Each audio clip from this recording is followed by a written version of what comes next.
പിതാവിനും പുത്രനും പരിശുദ്ധ റൂഹായിക്കും സ്തുതി.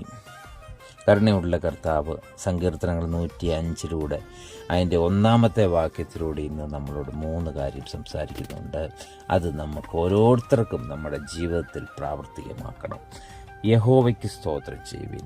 കർത്താവിൽ പ്രിയരെ, 1 പറഞ്ഞിരിക്കുന്ന കാര്യം എല്ലാറ്റിനും ദൈവത്തിന് നന്ദിയും കടപ്പാടും അറിയിക്കുക. നമ്മുടെ ജീവിതത്തിലെ പിറുപിറുപ്പുകളും ദുഃഖങ്ങളും സങ്കടങ്ങളും ഒക്കെ ഒന്ന് മാറ്റി വെച്ചിട്ട് ദൈവത്തെ നമുക്കൊന്ന് സ്തുതിക്കാം.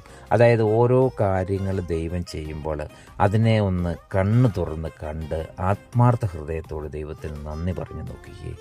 2, അവൻ്റെ നാമത്തെ വിളിച്ചപേക്ഷിക്കുവിൻ. അതായത് ദൈവനാമത്തെ നമ്മൾ വിളിച്ചപേക്ഷിക്കണം. ഏത് പ്രശ്നങ്ങളായിക്കോട്ടെ, അല്ലെങ്കിൽ നമ്മുടെ ജീവിതത്തിൽ അസാധ്യമായ കാര്യങ്ങളായിക്കോട്ടെ, ഇനിയും മുന്നോട്ട് എന്ത് ചെയ്യുവാൻ സാധിക്കുമെന്ന് ലോകം പറയുമ്പോഴും കർത്താവിൽ ശരണപ്പെട്ട് കർത്താവിനെ വിളിച്ചപേക്ഷിക്കുക. സങ്കടമായാലും സന്തോഷമായാലും എല്ലാ കാര്യങ്ങൾക്കും മുമ്പായിട്ട് ദൈവത്തോട് ആലോചന ചോദിക്കാം. 3 എന്താ പറയുന്നത്? അവൻ്റെ പ്രവൃത്തികളെ ജാതികളുടെ ഇടയിൽ അറിയിപ്പിൻ.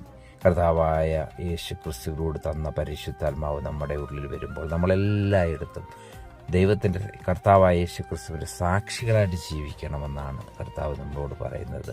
അതായത് ദൈവം നമുക്ക് ചെയ്യുന്ന അനുഗ്രഹങ്ങൾ മറ്റുള്ളവരോട് നമ്മൾ പറയണം. അതുപോലെ തന്നെ നമ്മുടെ ജീവിതം കണ്ടുകൊണ്ട് മറ്റുള്ളവർ യഥാർത്ഥമായിട്ടും കർത്താവിനെ തിരിച്ചറിയുവാനായിട്ട് സാധിക്കണം. ഇതാണ് യഥാർത്ഥ സാക്ഷ്യമുള്ള ജീവിതം.